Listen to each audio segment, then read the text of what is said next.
4 అంశాలు కాగితం అని ఉందా అది? సరే 4 అంశాలు అయ్యాను ఇందాక మన వీరశంకర్ చెప్పాడు కదా.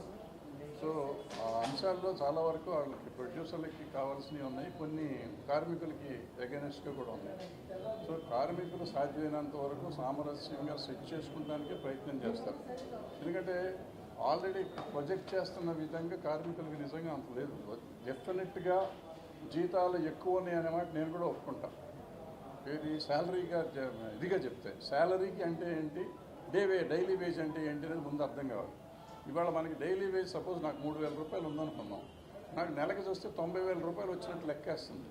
కానీ అది శాలరీ. మనకి ఇది ఏంటంటే డైలీ వేజ్ ఎన్ని రోజులు చేస్తాడు మనిషి. ఇవాళ ఒక సినిమాకి ఏదో పెద్ద అమౌంట్ జరిగిందని చెప్పారు. ఆ అమౌంట్ నేను క్యాలిక్యులేట్ చేశాను, నెలకి 60 లక్షలు వస్తుంది ఒక యూనిట్కి. ఆ సినిమాకి చేసిన మనిషికి 2 సంవత్సరాలు చేశారు కాబట్టి 60 లక్షలు అంటే రోజుకి 10 లక్షలు.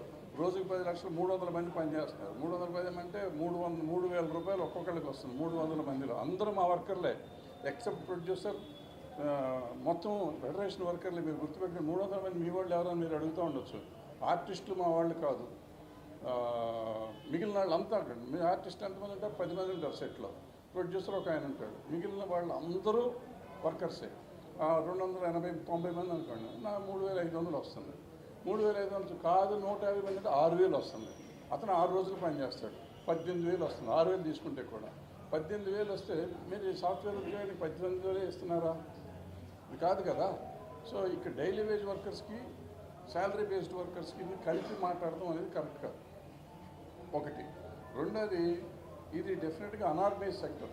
ఈ అనార్గనైజ్ సెక్టర్కి ఆర్గనైజేషన్ లేదు. ఇప్పుడు అందరికి ఇప్పుడు మీరు చెప్తే ఇది అయిపోయినాక ఇంకో వర్క్ చేస్తారు కదండి అంటారు.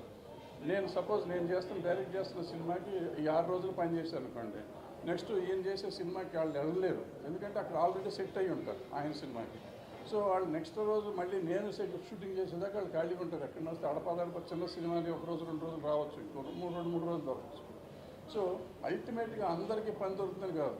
ఆ పెద్ద సినిమాలు చేసేవాళ్ళకి కొంత పని దొరుకుతుంది, ఎక్కువ మంది ఉన్నారు. 20% ఉంటారు రెగ్యులర్గా వర్క్ వచ్చి చెప్తున్న లక్ష 50,000 సంపాదించేవాళ్ళు ఒక 20% ఉండొచ్చు. ఒక మిగతా 80% ఇబ్బందుల్లో ఉంటారు.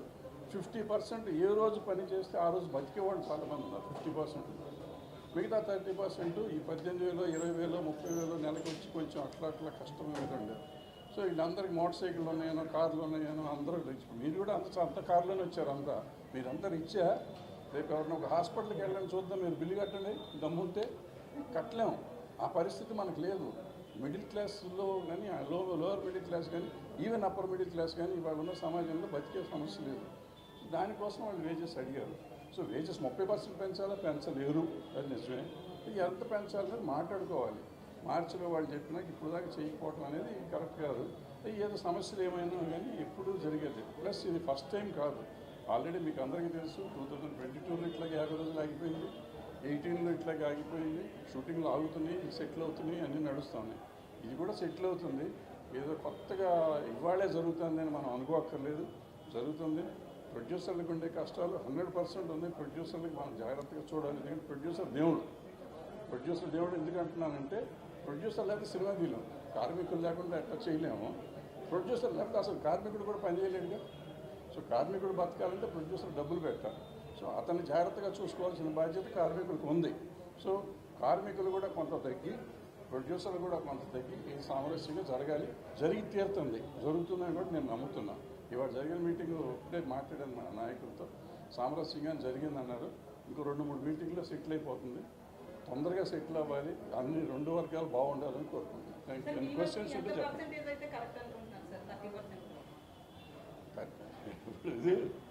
కాదమ్మా, ఇక్కడ ఎట్లా ఉంటుందంటే, ఈ మన బీడీ వర్కర్సు, వ్యవసాయ కూలీలు, సినిమా వర్కర్సు, వీళ్ళందరూ కంటింజెంట్ లేబర్.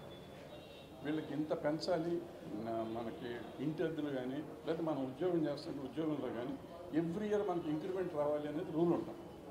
ఇక్కడ మనకి ఇంక్రిమెంట్ ఇవ్వాలా ఇవ్వలేదా, ఇవ్వక్కర్లేదా అనేది మనకి ఎక్కడ సంబంధం లేదు. ఎట్లా వస్తుందంటే ఎంతమందికి వస్తుందో ఎలా వస్తుందో తెలియదు. అందుకని ఎంత పెంచినా పెద్ద డిఫరెన్స్ ఏం రాదు. బట్ ఏంటంటే ప్రొడ్యూసర్లు ఆలోచించాల్సింది ఏంటంటే, వాళ్ళు పెట్టిన లిస్టులో ఉన్నట్లో కంట్రోల్డ్ వర్కర్స్ కావాలి. ఇప్పుడు నేను చెప్పాను ఇందాక వచ్చిన 300 మంది ఎందుకు ఉన్నారని చూసుకోవాల్సిన విషయం బాధ్యత ప్రొడ్యూసర్ది. 300 మందిని పెట్టుకోవాలంటే మాత్రం ఫెడరేషన్ తప్పు, 300 పెట్టుకోవడం ఆ ప్రొడ్యూసర్ తప్పు. ఆ ఇద్దరు దాన్ని సెటరేట్ చేసుకోవాలి.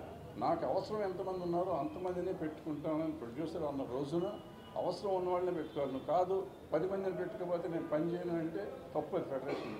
అటువంటిది ఏమైనా ఒకవేళ ఉంటే, నేను ఉన్న రోజుల్లో ఉండేది కాదు అది, ఒకవేళ ఇప్పుడు ఉంటే ఆ రూల్ తీసేయాలి. అది తీసేస్తే సగం సమస్య సాల్వ్ అయిపోతుంది. పెంచడం అంటారా 10 to 15% పెంచవచ్చు అనుకుంటా. కొన్ని ఇంటిలో చిన్న చిన్న వాటికి 30% పెంచిన పెద్ద తేడా రాదు. కొన్ని చోట్ల ఉన్నాయి 30% పెంచిన కొంప ఎండిపోతుంది, వీళ్ళు అయిపోతారు, వీళ్ళు ఆత్మహత్యలు ప్రొడ్యూసర్లు చేసుకోవాల్సిన పరిస్థితి వస్తుంది. సో అది జరిగే పని. 3 ఏళ్ళగా 1 ఇయర్గా మారుతుంది. ఇప్పుడు ఏంటంటే ఇది ఇండెక్స్ ప్రకారం మారుతుంది. ఇప్పుడు నేను చెప్పిన ఇందాక డైలీ లేబర్కి ఇండెక్స్ ప్రకారం మారుతూ ఉంటుంది. సో ఆ ఇండెక్స్ చూసి 2 సంవత్సరాలు ఒకసారి ఇండెక్స్ ప్రకారం ఎంత పర్సంటేజ్ ఉంటే అంత పర్సంటేజ్ పెంచడం అనేది ఒక రూల్గా పెట్టుకుంటే వీళ్ళు ఇప్పటి నుంచి సమస్యలు రావు, ప్రతి సంవత్సరం సమస్యలు రావు. సో ఆ ఇండెక్స్ని ఎలా చేయాలి అంటే already central government, state governments దాన్ని బట్టి కొన్ని వ్యవస్థలకు చేస్తారు.